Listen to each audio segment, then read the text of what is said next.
Hey everyone, and welcome back to the channel. Yeah, it's been a couple of months since I last posted a video. It's been a really crazy summer, loads going on, but I'm set on getting back to weekly videos. And I've been reviewing past content, looking through the comments, diving into some of the analytics stuff, and really just trying to understand what people like, what people want to see more of. And I thought I'd kick things off with the most popular topic on the channel and hopefully give you something really simple but seriously useful. If you didn't already know, stopping is by far the #1 topic here. The most views, the most questions, and totally makes sense. Stopping is probably one of the highest leverage skills you can develop as a fundraiser. The more people you stop, the more chances you create, not just for getting people to sign up, but actually for practicing and for developing your skills and becoming a better fundraiser. So today I want to introduce you to something that I think is really cool. It's a framework that I've developed for stopping, and it makes it really easy to both reflect and take action on where you could improve with your sort of effectiveness of your stopping. It's something I call the SET framework, S-E-T. One of the things that I think make this really cool is how simple it is. It's 3 key elements. And what's really cool about this tool is it lets you look at your stopping practice like a diagnostic, right? 3 areas that really make or break your ability to stop well. So let's break down the SET framework. First up, S stands for state. You've heard me talk about this a lot, and that's because everything in fundraising is impacted by your state. It's by far, in my opinion, the most important focus to have. Your internal state shapes everything that you do, right? Your body language and the way that you show up, your tone, your words, your actions. Strong state makes you more resilient, more creative, more adaptive, more magnetic, and I could just go on and on and on. Your state has such a profound impact. Your fundraising lives and dies on energy, and stopping is no exception. People see you before they hear you, and your state will either be drawing them in or actively working against you and actually repelling people. So before I move on, I'll give you something really practical that you can do, and that is simply to reflect on your state. Right? Think about how you're showing up. Just sort of scan yourself and try and see yourself from a sort of external perspective. How's your state affecting your actions, your body language, your tone, your words? How's it affecting the effort that you're putting into your work? And maybe take some time to reset. I've got a whole bunch of content on the channel already, and I will continue to create a lot more on mindset or internal state.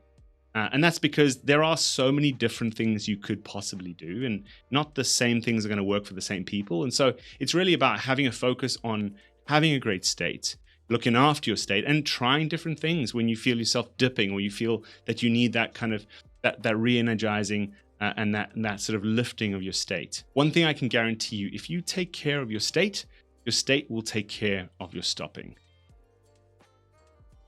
Next up, we have E, and E is for your effort. Now, I don't mean frantic, scattered energy. I mean intentional, consistent effort, right? High quality attempts, the willingness to keep going even when it's quiet or your brain is trying to talk you out of it. Because here's the thing, most of the time where I see fundraisers not taking all the chances to engage with people that they could, it's not because they don't care.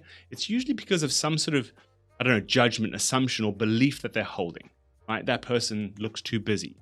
That person looks grumpy. That's not the type.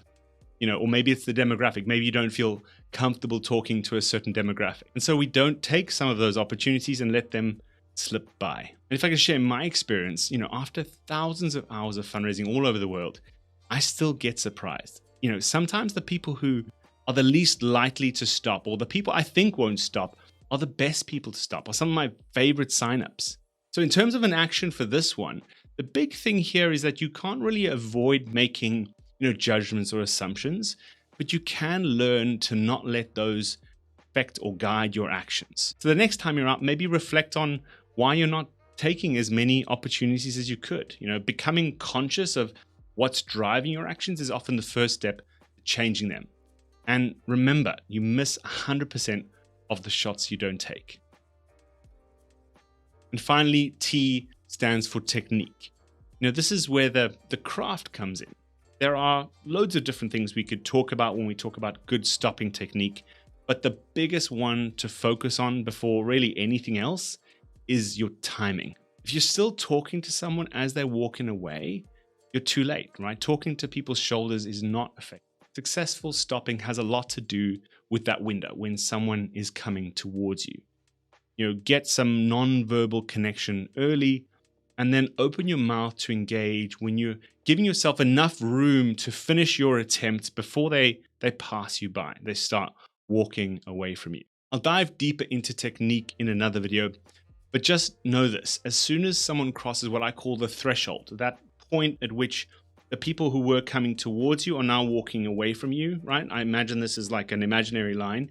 As soon as people cross that line, the chances of getting them to stop drops really fast. So in terms of an action you can take, my advice would be to be as proactive with your stopping as you possibly can. Start early enough that you're able to actually get your attempt out before they start walking away. If you need to shorten what you say in those circumstances where you don't have much space, that's great.